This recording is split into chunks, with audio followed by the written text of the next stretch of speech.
অবসরপ্রাপ্ত অধ্যাপকের ছিনতাই হয়ে যাওয়া টাকা উদ্ধার করে ফিরিয়ে দিল শান্তিপুর থানার পুলিশ। এই ঘটনায় স্বভাবতই ভীষণ খুশি অধ্যাপক। উল্লেখ্য, প্রায় দিন পাঁচেক আগে অবসরপ্রাপ্ত এক অধ্যাপকের কাছ থেকে 1,20,000 টাকা ছিনতাই করে চম্পট দেয় দুই যুবক। ঘটনাটি ঘটেছিল নদিয়ার শান্তিপুর ডাকঘর মোড় সংলগ্ন একটি রাষ্ট্রায়ত্ত ব্যাংকের সামনে। মঙ্গলবার এই ঘটনার কুলকিনারা খুঁজে পেতে সক্ষম হয় নদিয়ার শান্তিপুর থানার পুলিশ। অভিযুক্তকে গ্রেপ্তার করে তার কাছ থেকে উদ্ধার করা হয় 35,200 টাকা। মঙ্গলবার তাকে আদালতে তোলা হলে জিজ্ঞাসাবাদের জন্য আরো 7 দিনের পুলিশ হেফাজতে নিয়ে যাওয়া হয়েছে। অবসরপ্রাপ্ত অধ্যাপককে থানায় ডেকে তার হাতে টাকা তুলে দিলেন শান্তিপুর থানার পুলিশ আধিকারিকেরা।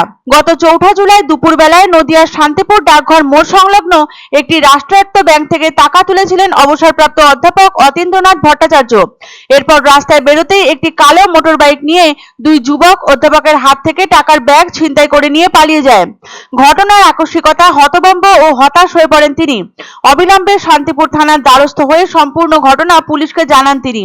এরপর দ্রুত তদন্তে নামে শান্তিপুর থানার পুলিশ এবং ঘটনার 4 দিনের মাথায় অভিযুক্ত বখতিয়ার উদ্দিন মণ্ডলকে গ্রেপ্তার করে পুলিশ।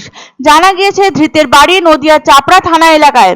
ছিনতাই হয়ে যাওয়া টাকার মধ্যে 35,200 টাকা হাতে পেয়ে ভীষণই খুশি অবসরপ্রাপ্ত অধ্যাপক অতীন্দ্রনাথ ভট্টাচার্য।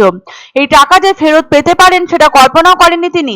এই ব্যাপারে পুলিশের ভূমিকা নিয়ে বিস্তর প্রশংসা করেন তিনি। তিনি বলেন, তার হাতে তৈরি অনেক ছাত্রই কেউ আইপিএস বা কেউ আইএস হয়েছেন। পুলিশের প্রতি আগাগোড়াই সম্মান প্রদর্শন করে এসেছেন তিনি। ঘটনার মাত্র 4 দিনের মাথায় পুলিশ কুলকিনারা খুঁজে বের করাতে শান্তিপুর থানার পুলিশকে কুর্নিশ জানিয়েছেন তিনি।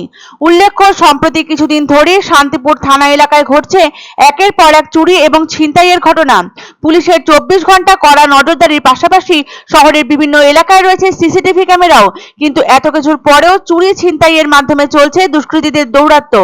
শহরের অন্যতম গুরুত্বপূর্ণ ও ব্যস্ত এলাকায় এই ছিনতাইয়ের ঘটনায় নতুন করে শহরের নিরাপত্তার দিকে একটা বড় প্রশ্নচিহ্ন তুলে দিয়েছিল।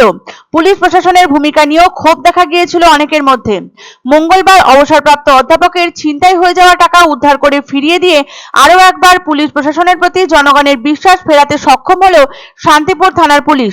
টাকা ফেরত পেয়ে ভীষণই খুশি সেই অবসরপ্রাপ্ত অধ্যাপক। শান্তিপুর থানার পুলিশকে কুর্নিশ জানালেন তিনি বলেন, এই টাকা যে ফেরত পাবেন তা তিনি ভাবতেও পারেননি। পুলিশের ভূমিকা নিয়ে প্রচুর প্রশংসা করেন তিনি। তৎপরতার সাথে এত তাড়াতাড়ি পুলিশ যে কুলকিনারা বের করে নিতে পারবে তা ছিল তার কল্পনাতীত। উল্লেখ্য, ছিনতাইয়ের ঘটনা ঘটার 4 দিনের মাথায় অভিযুক্ত বখতিয়ার উদ্দিন মণ্ডলকে গ্রেপ্তার করে পুলিশ। মঙ্গলবার তাকে আদালতে তোলা হলে জিজ্ঞাসাবাদের জন্য আরো 7 দিনের পুলিশ হেফাজতে নেওয়া হয়েছে তাকে। আমি পুলিশ প্রশাসনের এই তৎপরতা এবং এই কর্মদক্ষতায় মুগ্ধ।